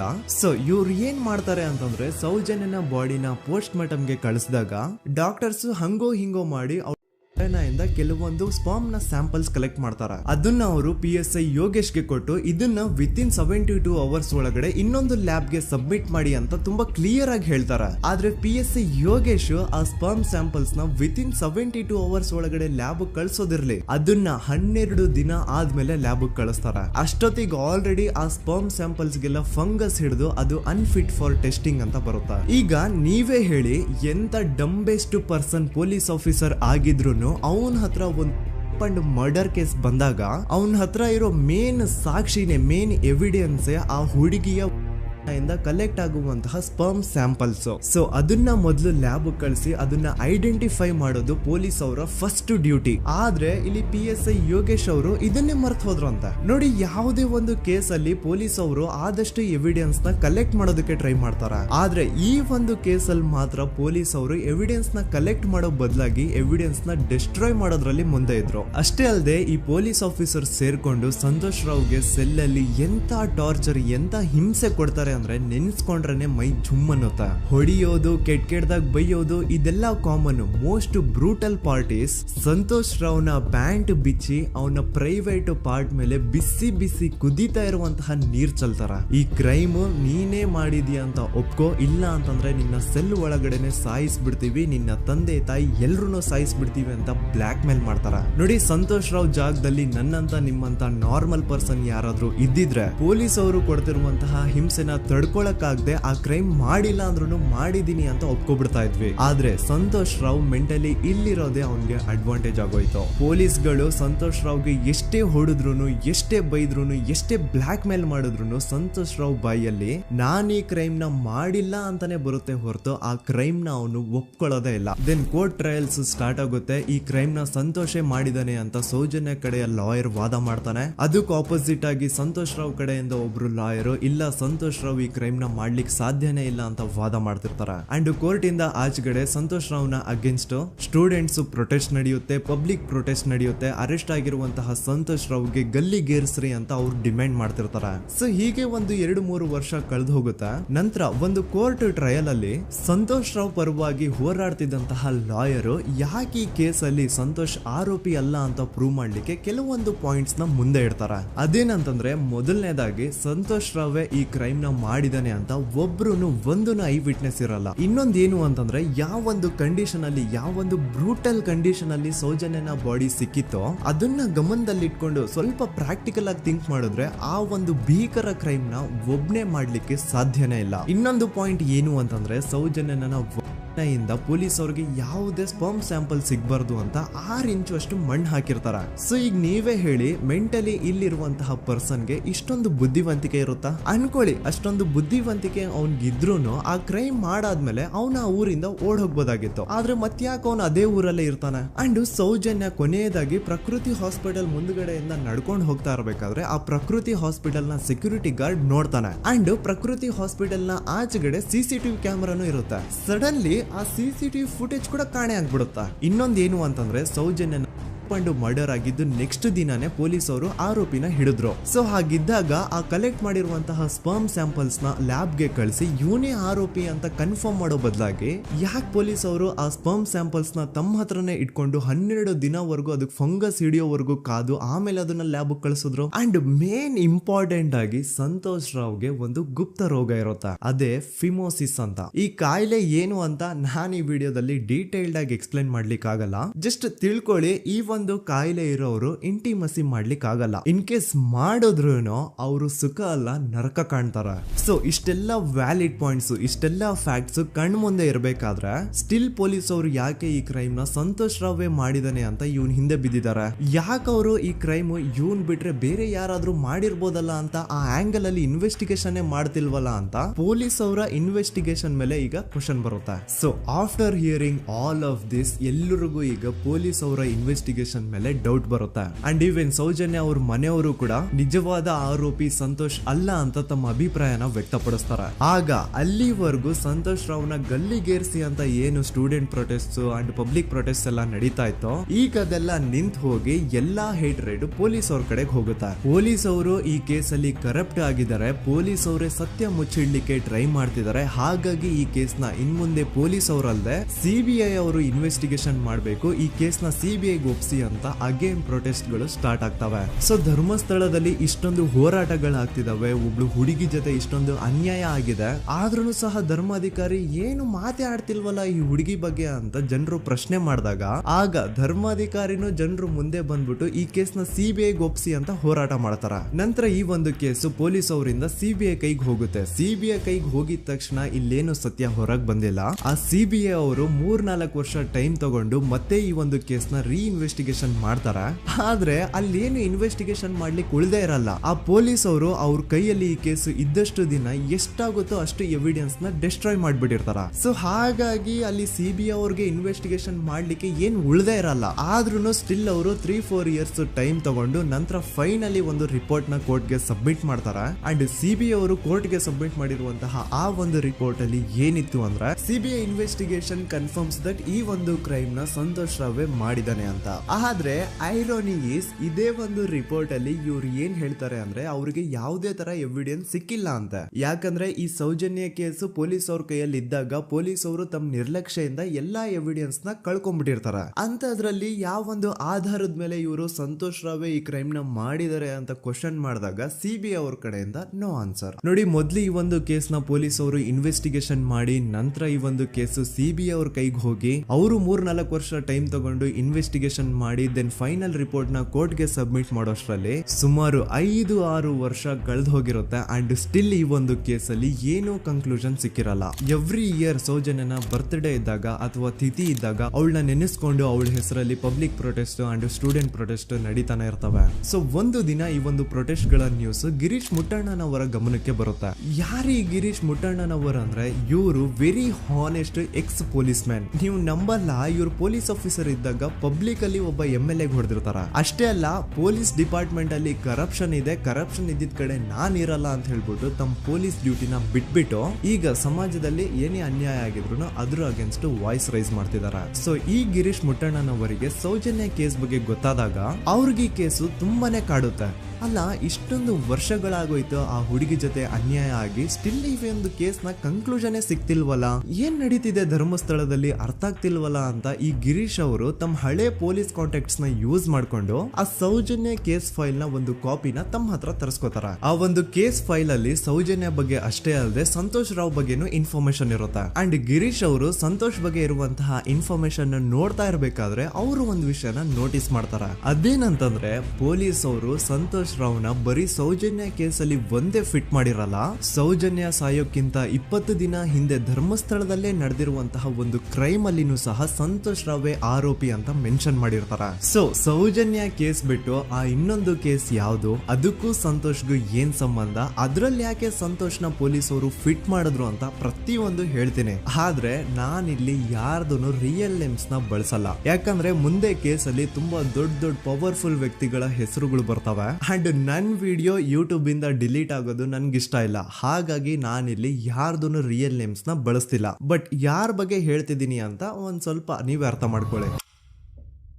ನೋಡಿ, ಧರ್ಮಸ್ಥಳದಲ್ಲಿ ಮಾಫಿಯಾ ಕೈಂಡ್ ಆಫ್ ನಡೆಸ್ತಿರುವಂತಹ ಒಂದು ವೆರಿ ಪವರ್ಫುಲ್ ಗೌಡ್ರು ಕುಟುಂಬ ಇದೆ. ಇವ್ರ ಹತ್ರ ಬೇಜನ್ ಆಸ್ತಿ, ಬೇಜನ್ ದುಡ್ಡು, ಬೇಜನ್ ಪವರ್, ಬೇಜನ್ ಇನ್ಫ್ಲೂಯೆನ್ಸ್ ಎಲ್ಲಾನು ಇದೆ. ಆ ಊರಲ್ಲಿ ಈ ಗೌಡ್ರು ಕುಟುಂಬದ್ದು ಎಷ್ಟೊಂದು ಕಂಟ್ರೋಲ್ ಇದೆ ಅಂತಂದ್ರೆ ಅವ್ರನ್ನ ಎದುರು ಹಾಕೊಳ್ಳೋರೆ ಯಾರು ಇಲ್ಲ. ಅಂಡ್ ಈ ಒಂದು ಗೌಡ್ರು ಕುಟುಂಬ ಒಂದು ಪ್ರೈವೇಟ್ ಟ್ರಸ್ಟ್ ಹೆಸರಲ್ಲಿ ಒಂದು ವೆರಿ ಪಾಪ್ಯುಲರ್ ದೇವಸ್ಥಾನನ ಸುಮಾರು ವರ್ಷಗಳಿಂದ ತಲೆ ಮಾರುಗಳಿಂದನೂ ನಡ್ಸ್ಕೊಂಡ್ ಬಂದಿರ್ತಾರ. ಅದೇ ಒಂದು ದೇವಸ್ಥಾನದಲ್ಲಿ 60 ವರ್ಷ ವಯಸ್ಸಾಗಿರುವಂತಹ ನಾರಾಯಣ ಅನ್ನೋ ಒಬ್ಬ ವ್ಯಕ್ತಿ ಮಾವುತನಾಗಿ ಕೆಲಸ ಮಾಡ್ತಿರ್ತಾನೆ. ನಾರಾಯಣ ಅವ್ರ ತಂದೆನೂ ಅದೇ ದೇವಸ್ಥಾನದಲ್ಲಿ ಮಾವುತಾಗಿ ಕೆಲಸ ಮಾಡ್ತಾ ಇದ್ರು, ಅವ್ರ ತಂದೆನೂ ಅದೇ ದೇವಸ್ಥಾನದಲ್ಲಿ ಮಾವುತಾಗಿ ಕೆಲಸ ಮಾಡ್ತಾ ಇದ್ರು. ಸೊ ಹೀಗೆ ತಲೆ ಮಾರುಗಳಿಂದ ಮಾವುತ ಆಗಿನೇ ನಾರಾಯಣನ ಕುಟುಂಬ ಆ ಒಂದು ದೇವಸ್ಥಾನದಲ್ಲಿ ಕೆಲಸ ಮಾಡ್ತಾ ಇರುತ್ತೆ. ಸೊ ಒಮ್ಮೆ ತುಂಬಾ ವರ್ಷಗಳ ಹಿಂದೆ ನಾರಾಯಣ ಅವ್ರ ತಂದೆ ಆ ದೇವಸ್ಥಾನದಲ್ಲಿ ಮಾವುತಾಗಿ ಕೆಲಸ ಮಾಡ್ತಾ ಇರ್ಬೇಕಾದ್ರೆ ಆಗಿನ ದೇವಸ್ಥಾನದ ಧರ್ಮಾಧಿಕಾರಿ ಆ ಮಾವುತನ ಕೆಲ್ಸದ ಮೇಲೆ ಇರುವಂತಹ ನಿಷ್ಠೆ, ಅವನ ನಿಯತ್ತು ಅಂಡ್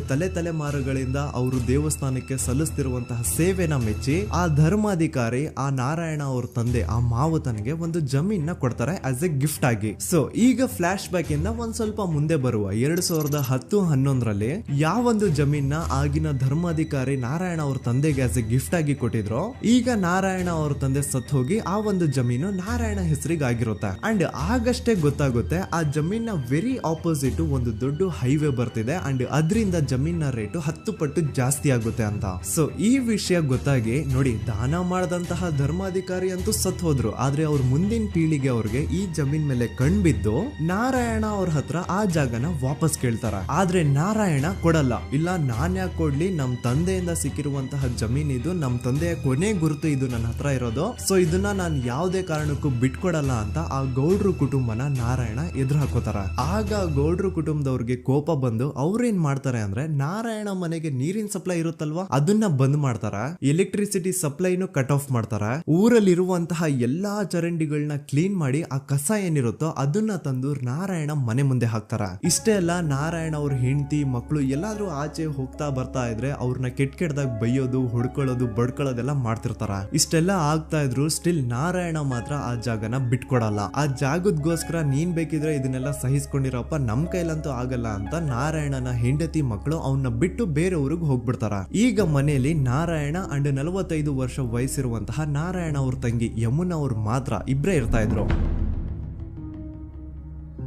ಸೊ ಒಂದೊಳ್ಳೆ ಅವಕಾಶ ನೋಡ್ಕೊಂಡು 21 ಸೆಪ್ಟೆಂಬರ್ 2012 ಮನೆಯಲ್ಲಿ ನಾರಾಯಣ ಹಾಗೂ ಯಮುನಾ ಇರ್ಬೇಕಾದ್ರೆ ಯಾರೋ ಮನೆ ಒಳಗಡೆ ನುಗ್ಗಿ ನಾರಾಯಣನ್ಗೆ ಹೊಡೆದು ಯಮುನಾಗೂ ಸಹ ಹೊಡೆದು ನಂತರ ಅವಳು ಮಾಡಿ ದೆನ್ ನಾರಾಯಣ ಹಾಗೂ ಯಮುನನ ತಲೆನ ಒಂದು ರುಬ್ಬಗುಂಡಿಂದ ಚಚ್ಚಿ ಸಾಯಿಸ್ಬಿಡ್ತಾರ. ಈ ಕೊಲೆ ಆಗಿದ್ದು ಕಳ್ಳತನಗೋಸ್ಕರ ಅಂತ ಪೊಲೀಸ್ ಅವರು ತಮ್ಮ ರಿಪೋರ್ಟ್ ಅಲ್ಲಿ ಬರೀತಾರ. ಆದ್ರೆ ಪಾಯಿಂಟ್ ಏನ್ ಗೊತ್ತಾ, ಆ ಮನೇಲಿ ಒಂದ್ ಸ್ವಲ್ಪನೂ ಹಣ ಆಗ್ಲಿ ಅಥವಾ ಬಂಗಾರ ಆಗ್ಲಿ ಕಳ್ಳತನ ಆಗಿರಲ್ಲ. ಕಳ್ಳತನ ಆಗಿರೋದು ಕೇವಲ ಆ ಮೇನ್ ರೋಡ್ ಅಲ್ಲಿ ಇದ್ದಂತಹ ಪ್ರಾಪರ್ಟಿ ಪೇಪರ್ಸ್.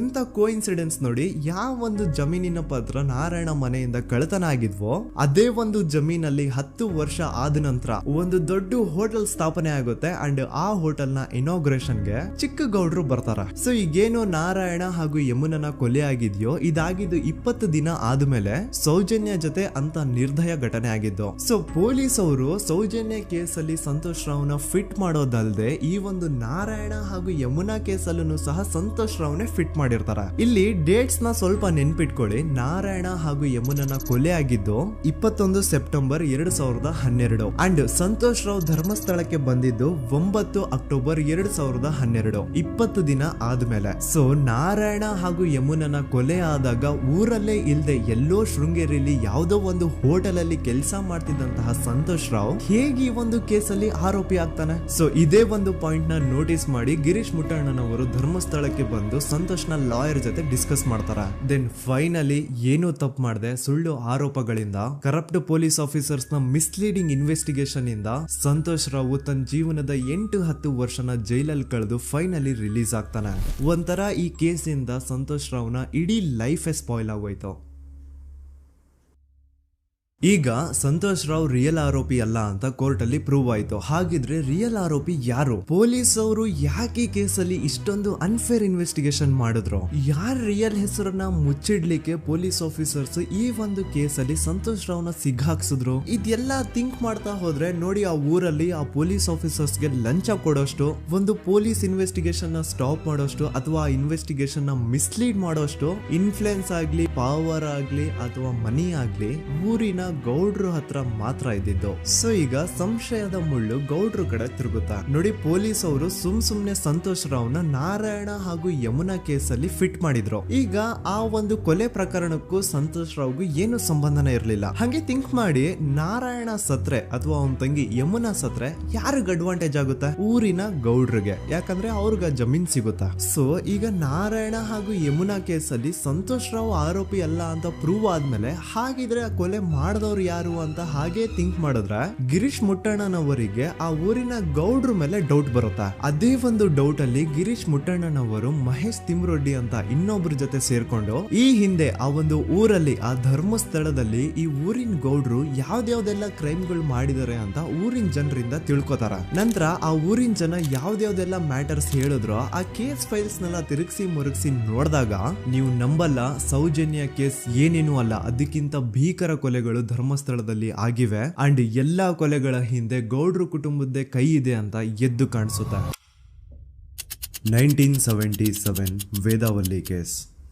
ಧರ್ಮಸ್ಥಳ ಹತ್ತಿರ SDM ಪ್ರೈಮರಿ ಅಂಡ್ ಹೈಸ್ಕೂಲ್ ಅಂತ ಒಂದು ಸ್ಕೂಲ್ ಇರುತ್ತೆ ಅಂಡ್ ಈ ಒಂದು ಪ್ರೈವೇಟ್ ಸ್ಕೂಲ್ ಬೇರೆ ಯಾರ್ದು ಅಲ್ಲ, ಆ ಗೌಡ್ರ ಕುಟುಂಬದ. ಈ ಸ್ಕೂಲ್ ಅಲ್ಲಿ 1977 ಅಲ್ಲಿ ವೇದಾವಲ್ಲಿ ಅಂತ ಒಬ್ರು ಟೀಚರ್ ವರ್ಕ್ ಮಾಡ್ತಿರ್ತಾರ.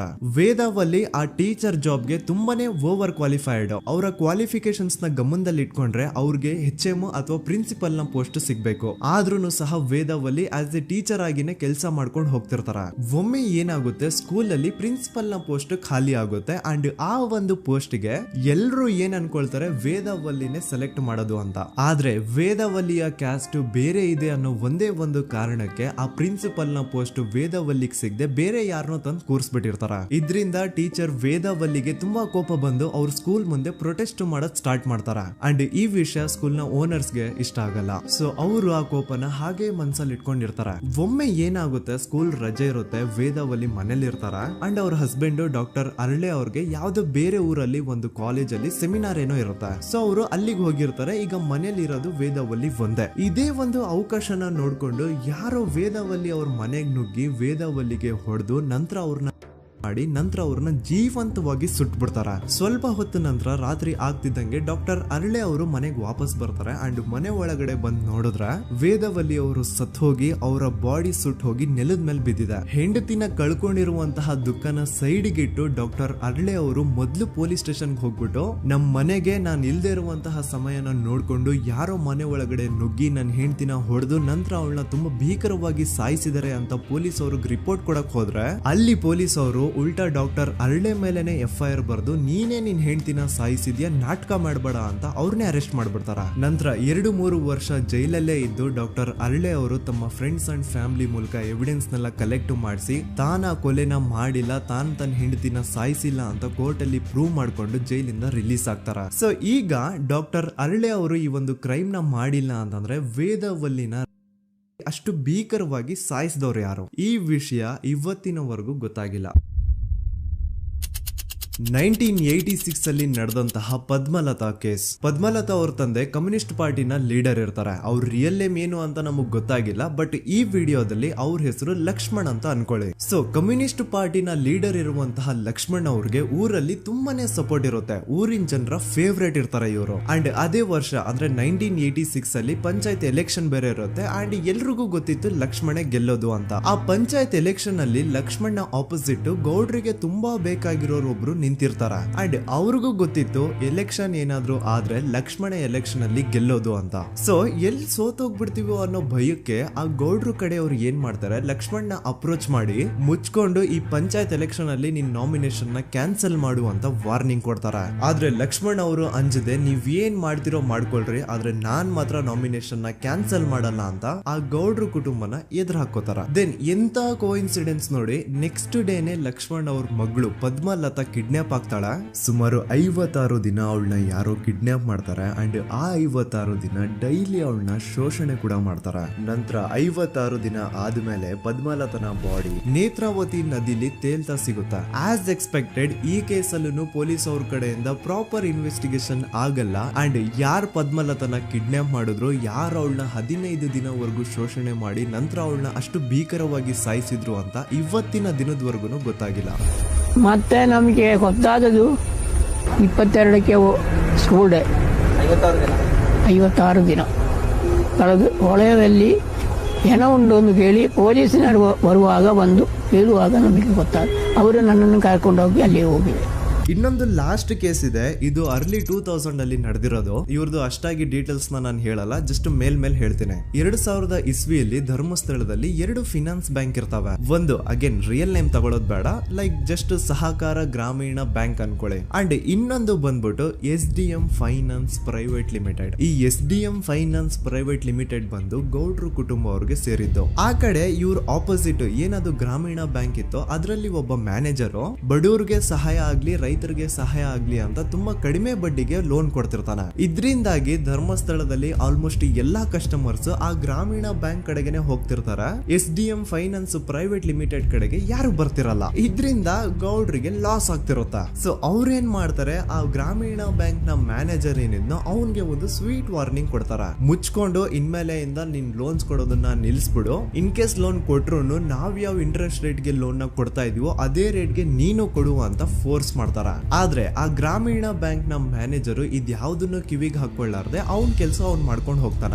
ದೆನ್ ಸಡನ್ಲಿ ಒಂದು ದಿನ ಬ್ಯಾಂಕ್ ಮ್ಯಾನೇಜರ್ ನ ಹೆಂಡತಿನ ಮನೆ ಒಳಗಡೆನೆ ನುಗ್ಗಿ ಯಾರು ಮಾಡಿ ತುಂಬಾ ಭೀಕರವಾಗಿ ಸಾಯಿಸ್ಬಿಡ್ತಾರ. ಇದರ ರಿಗಾರ್ಡಿಂಗ್ ಆ ಬ್ಯಾಂಕ್ ಮ್ಯಾನೇಜರ್ ಪೊಲೀಸ್ ಸ್ಟೇಷನ್ ಅಲ್ಲಿ ಕಂಪ್ಲೇಂಟ್ ಕೊಡಕ್ ಹೋದ್ರೆ ಪೊಲೀಸ್ ಅವರು ಉಲ್ಟಾ ಆ ಬ್ಯಾಂಕ್ ಮ್ಯಾನೇಜರ್ ಹೆಸರಲ್ಲೇ FIR ಬರ್ದು ನೀನೇ ನಿನ್ ಹೆಂಡತಿನ ಸಾಯಿಸಿದ್ಯಾ ಅಂತ ಅವನ್ನೇ ಅರೆಸ್ಟ್ ಮಾಡ್ಬಿಡ್ತಾರ. ನಂತರ 1-2-3 ವರ್ಷ ಆ ಬ್ಯಾಂಕ್ ಮ್ಯಾನೇಜರ್ ಜೈಲಲ್ಲಿ ಇರ್ತಾನೆ. ಅದಾದ್ಮೇಲೆ ಅವನ ಕ್ರೈಮ್ ನ ಮಾಡಿಲ್ಲ ಅಂತ ಕೋರ್ಟ್ ಅಲ್ಲಿ ಪ್ರೂವ್ ಆಗುತ್ತೆ. ಆದ್ರೆ ರಿಯಲ್ ಕ್ರೈಮ್ ಮಾಡಿದವರು ಯಾರು ಅಂತ still it's A question mark. And ಇನ್ನೊಂದು ನಾರಾಯಣ ಅಂಡ್ ಯಮುನಾ ಕೇಸ್ ಬಗ್ಗೆ ಅಂತೂ ನಾನು ಆಗ್ಲೇ ನಿಮ್ಗೆ ಎಕ್ಸ್ಪ್ಲೇನ್ ಮಾಡಿದೆ. ಸೊ ಎಂತಹ ಕೋ ಇನ್ಸಿಡೆಂಟ್ಸ್ ಗಳು ನೋಡಿ, ಯಾರೆಲ್ಲ ಆ ಧರ್ಮಸ್ಥಳದಲ್ಲಿ ಗೌಡ್ರು ಕುಟುಂಬನ ಎದುರಾಕೊಂಡಿದಾರೋ ಅವ್ರ ಜೀವನದಲ್ಲಿ ಏನೋ ಒಂದು ತುಂಬಾ ದೊಡ್ಡ ದುರಂತ ನಡೆದು ಹೋಗುತ್ತಾ. ಅಂಡ್ ಸರ್ಪ್ರೈಸಿಂಗ್ಲಿ ಅವ್ರ ಕೇಸಲ್ಲಿ ಪೊಲೀಸ್ ಅವ್ರ ಕಡೆಯಿಂದ ಪ್ರಾಪರ್ ಇನ್ವೆಸ್ಟಿಗೇಷನ್ ಆಗಲ್ಲ. ಅಂಡ್ ಯಾರ ಆ ಕ್ರೈಮ್ ನ ಮಾಡಿದ್ರು ಅಂತ ಯಾವತ್ತೂ ಹೊರಗೆ ಬರೋದೇ ಇಲ್ಲ. ಸೊ ಈ ಗೌಡ್ರು ಕುಟುಂಬದವರು ಧರ್ಮಸ್ಥಳದಲ್ಲಿ ಬೇಜನ್ ಕರ್ಮಕಾಂಡಗಳನ್ನ ಮಾಡಿದ್ದಾರೆ. ಅಂಡ್ ಅವ್ರ ಪವರ್ ಅಂಡ್ ಅವ್ರಿಗಿರುವಂತಹ ಇನ್ಫ್ಲೂಯೆನ್ಸ್ ಇಂದ ಆ ಎಲ್ಲಾ ಕೇಸ್ ನ ಮುಚ್ಚಾಕಿದ್ದಾರೆ ಅಂತ ಮಹೇಶ್ ಹಾಗೂ ಗಿರೀಶ್ ಮುಟ್ಟಣ್ಣನವರ ಹೇಳಿಕೆ ಆಗಿದೆ. ಸೊ ಗೌಡ್ರು ಫ್ಯಾಮಿಲಿನ ಟ್ರ್ಯಾಕ್ ರೆಕಾರ್ಡ್ ನೋಡಿದ್ರೆ ಧರ್ಮಸ್ಥಳದಲ್ಲಿ ಒಂದು ಹುಡುಗಿನ ರೇಪ್ ಅಂಡ್ ಮರ್ಡರ್ ಮಾಡಿ ದೆನ್ ಪೊಲೀಸ್ ಅವ್ರಿಗೆ ಲಂಚ ಕೊಟ್ಟು ಇನ್ವೆಸ್ಟಿಗೇಷನ್ ನ ಮಿಸ್ಲೀಡ್ ಮಾಡೋಷ್ಟು ಪವರ್ ಇನ್ಫ್ಲೂಯೆನ್ಸ್ ಈ ಗೌಡ್ರು ಕುಟುಂಬಕ್ಕೆ ಮಾತ್ರ ಇರೋದು. ಈಗ ಸಂತೋಷ್ ರಾವ್ ಅಂತೂ ಸೌಜನ್ಯ ಕೇಸಲ್ಲಿ ಆರೋಪಿ ಅಲ್ಲ ಅಂತ ಪ್ರೂವ್ ಆಯ್ತು. ಹಾಗಿದ್ರೆ ರಿಯಲ್ ಆರೋಪಿ ಯಾರು? ನೆನಪು ಮಾಡ್ಕೊಳ್ಳಿ, 11 ಅಕ್ಟೋಬರ್ 2012 ಸಂಜೆ 5 ಗಂಟೆ ಹಾಗೆ ಬಾಹುಬಲಿ ಬೆಟ್ಟದಲ್ಲಿ ಸಂತೋಷ್ ರಾವ್ ತನ್ನ ಪಾಡಿಗೆ ತಾನು ಸೀನರೀಸ್ ನ ಎಂಜಾಯ್ ಮಾಡ್ಕೊಂಡು ಸುಮ್ಮನೆ ಕೂತಿರ್ಬೇಕಾದ್ರೆ ಅವನ ಹತ್ರ 5 ಜನ ಕಿಡಿಗೇಡಿಗಳು ಬಂದು ಜಗಳ ತೆಗಿತಾರ. ಆ 5 ಜನ ಕಿಡಿಗೇಡಿಗಳು ಯಾರು ಅಂತ ನಾನು ಇಲ್ಲಿವರೆಗೂ ನಿಮ್ಗೆ ಹೇಳಿಲ್ಲ. ಸೊ ಅವರು ಬೇರೆ ಯಾರು ಅಲ್ಲ, ಚಿಕ್ಕ ಗೌಡ್ರು ಮಗ ನಿಶಾಂತ್ ಜೈನ್ ನ ವೆರಿ ಕ್ಲೋಸ್ ಫ್ರೆಂಡ್ಸ್. ಅವ್ರು ದಣಿ ಮಾಡಿರುವಂತಹ ಕ್ರೈಮ್ ಅಲ್ಲಿ ಬೇರೆ ಯಾರನ್ನಾದ್ರೂ ಸಿಗಿಸ್ಬೇಕಲ್ಲ ಅಂತ ಇವ್ರು ಬಕ್ರ ಹುಡುಕ್ತಾ ಇರ್ಬೇಕಾದ್ರೆ ಆಗ ಇವ್ರಿಗೆ ಸಿಗೋದೆ ಸಂತೋಷ್ ರಾವ್. ಅಗೇನ್ ಇನ್ನೊಂದು ಎಂತ ಕೋಇನ್ಸಿಡೆನ್ಸ್ ನೋಡಿ, ಸಂತೋಷ್ ರಾವ್ ಸೌಜನ್ಯ ಕೇಸಲ್ಲಿ ಅರೆಸ್ಟ್ ಆದ ನಂತರ ಚಿಕ್ಕ ಗೌಡ್ರು ಮಗ ನಿಶಾಂತ್ ಜೈನು ದೇಶನೇ ಬಿಟ್ಟು ಹೋಗ್ಬಿಡ್ತಾನ. ಈ ಕೇಸಲ್ಲಿ ಚಿಕ್ಕ ಗೌಡ್ರು ಮಗ ಇನ್ವಾಲ್ವ್ಮೆಂಟ್ ಇದೆ ಅಂತ ಯಾರಿಗೂ ಡೌಟೇ ಬರ್ತಾ ಇರ್ಲಿಲ್ಲ. ಡೌಟ್ ಯಾವಾಗ ಬಂತು ಅಂದ್ರೆ ಆ 5 ಜನ ಕಿಡಿಗೇಡಿಗಳು ಯಾರು ಸಂತೋಷ್ನ ಈ ಒಂದು ಕೇಸಲ್ಲಿ ಸಿಗಾಕ್ಸಿದ್ರು ಆ 5 ಜನರಲ್ಲಿ ಒಬ್ಬ ರವಿ ಪೂಜಾರಿ ಅಂತಾನು ಇರ್ತಾನೆ. ಅವನ್ಗೆ ತಾನು ತಪ್ಪು ಮಾಡಿದೀನಿ ಅಂತ ಗಿಲ್ಟ್ ಕಾಡುತ್ತೋ ಅಥವಾ ಬೇರೆ ಏನೋ ಗೊತ್ತಿಲ್ಲ, ಆದ್ರೆ ಅವನೇ ಸ್ವತಃ ಪೊಲೀಸ್ ಅವ್ರ ಹತ್ರ ಹೋಗ್ಬಿಟ್ಟು ಸೌಜನ್ಯ ಕೇಸಲ್ಲಿ ನಿಜವಾದ ಆರೋಪಿ ಸಂತೋಷ್ ಅಲ್ಲ ಕಂಡ್ರು, ಅವನ್ನ ಸುಮ್ನೆ ಸಿಗಾಕ್ಸಿರೋದಷ್ಟೇ, ನಿಜವಾದ ಆರೋಪಿಗಳು ಚಿಕ್ಕ ಗೌಡ್ರು ಮಗ ನಿಶಾಂತ್ ಜೈನ್ ಅಂಡ್ ಅವನ್ ಫ್ರೆಂಡ್ಸ್ ಸೂರಜ್, ಕಿರಣ್ ಅಂಡ್ ಕಣ್ಮಣಿ ಅಂತ. ಈ ಎಲ್ಲಾ ವಿಷಯನ ರವಿ ಪೂಜಾರಿ ಪೊಲೀಸ್ ಅವ್ರಿಗೆ ತಿಳಿಸ್ತಾನೆ. ಅಗೇನ್ ಎಂತ ಒಂದು ಕೋಇನ್ಸಿಡೆನ್ಸ್ ನೋಡಿ, ಈ ವಿಷಯಗಳನ್ನ ಊರಿನ ಜನರು ಮುಂದೆ ಹೇಳಿದಂತಹ ರವಿ ಪೂಜಾರಿ ಆಕಸ್ಮಿಕವಾಗಿ ಸತ್ ಹೋಗ್ಬಿಡ್ತಾನೆ. ಇವನು ಹೇಳಿದ್ದು ನಿಜ ಅಂತ ಜನರಿಗೆ ಯಾವಾಗ ಕನ್ಫರ್ಮ್ ಆಗುತ್ತೆ ಅಂದ್ರೆ ಸೌಜನ್ಯಗೆ ತುಂಬಾ ಹತ್ರವಾದವ್ರು ಒಬ್ರು ಯಶೋಧ ಅನ್ನೋರು ಕೋರ್ಟ್ ಅಲ್ಲಿ ಬಂದ್ಬಿಟ್ಟು ಸೌಜನ್ಯ ಕೊಲೆ ಆಗಿದ್ದ ದಿನ ಆ ಒಂದು ಸ್ಪಾಟ್ ಅಲ್ಲಿ ನಾನು ಈ 3 ಜನರನ್ನ ನೋಡಿದ್ದೆ ಅಂತ ಸಾಕ್ಷಿ ಹೇಳ್ತಾರ. ಈಗ ಎಲ್ಲಾ ಡಾಟ್ಸ್ ನ ಕನೆಕ್ಟ್ ಮಾಡ್ತಾ ಹೋದ್ರೆ ಸೌಜನ್ಯ ಕೇಸ್ ಒಂದೇ ಅಲ್ಲ, ನಾರಾಯಣ ಹಾಗೂ ಯಮುನಾ ಕೇಸಲ್ಲೂ, ವೇದವಲ್ಲಿ ಕೇಸಲ್ಲೂ, ಆ ಬ್ಯಾಂಕ್ ಮ್ಯಾನೇಜರ್ ನ ಕೇಸಲ್ಲೂ ಹಾಗೂ ಪದ್ಮಲತಾ ಕೇಸಲ್ಲೂ ಸೀದಾ ಡೈರೆಕ್ಟ್ ಡೌಟ್ ಬರೋದೆ ಊರಿನ ಗೌಡ್ರ ಮೇಲೆ. I really want to appreciate Kudla Rampage YouTube channel, Third Eye YouTube channel, Girish ಮುಟ್ಟಣ್ಣನವರು ಸರ್ ಹಾಗೂ ಮಹೇಶ್ ಅವರು ಅಂಡ್ ಆಲ್ ಅದರ್ಸ್. ಇವರ ಕಾನ್ಸ್ಟೆಂಟ್ ಎಫರ್ಟ್ಸ್ ಇಂದಾನೆ ಸತ್ಯ ಏನಂತ 1 by 1 ಹೊರಗೆ ಬರ್ತಿದೆ and they are trying their level best to catch real criminals. At present Soujanya case ಬಗ್ಗೆ ಅಪ್ಡೇಟ್ ಏನು ಅಂತಂದ್ರೆ ಹೈಕೋರ್ಟ್ ವರೆಗೂ ಈ ಒಂದು ಕೇಸ್ ಹೋಗಿದೆ ಅಂಡ್ ಈ ಕೇಸಲ್ಲಿ ಈಗ ಇನ್ನೊಮ್ಮೆ ಮತ್ತೆ ಫ್ರೆಶ್ ಆಗಿ ರೀಇನ್ವೆಸ್ಟಿಗೇಷನ್ ಸ್ಟಾರ್ಟ್ ಆಗಬೇಕು ಅಂತ ಹೋರಾಟ ನಡೀತಿದೆ. ಸದುತ ಪ್ರಜೆಗಳೇ, ಇದಾಗಿತ್ತು ಸೌಜನ್ಯ ಕೇಸ್ ಬಗ್ಗೆ ನಮ್ಮ ಒಂದು ಡೀಟೇಲ್ಡ್ ವಿಡಿಯೋ. ಈ ವಿಡಿಯೋದಲ್ಲಿ ನನ್ನಿಂದ ಎಲ್ಲಾದ್ರೂ ಏನಾದ್ರೂ ಚಿಕ್ಕ ಪುಟ್ಟ ಇನ್ಫಾರ್ಮೇಶನ್ ಮಿಸ್ ಆಗಿದ್ರೆ ಅಥವಾ ಮಿಸ್ಟೇಕ್ ಆಗಿದ್ರೆ ಅದನ್ನ ದಯವಿಟ್ಟು ಕಮೆಂಟ್ ಸೆಕ್ಷನ್ ಅಲ್ಲಿ ಹೈಲೈಟ್ ಮಾಡಿ. ಈ ವಿಡಿಯೋ ಯಾವಾಗ ಯೂಟ್ಯೂಬ್ ಇಂದ ಡಿಲೀಟ್ ಆಗುತ್ತೋ ನನ್ಗಂತೂ ಗೊತ್ತಿಲ್ಲ. ಸೊ ಪ್ಲೀಸ್ ಆದಷ್ಟು ಬೇಗ ಇದನ್ನ ಎಲ್ಲಾ ಕಡೆ ಶೇರ್ ಮಾಡಿ. ಓಕೆ ಪ್ರಜೆಗಳೇ, ಇವತ್ತಿಗಿಷ್ಟು ಸಾಕು ಅನ್ಕೊಳ್ತೀನಿ. ನಾನು ನಿಮ್ಮ ದೂತ ಸಮೀರ್ MD. ಮತ್ತೆ ಸಿಗ್ತೀನಿ ನೆಕ್ಸ್ಟ್ ವಿಡಿಯೋದಲ್ಲಿ.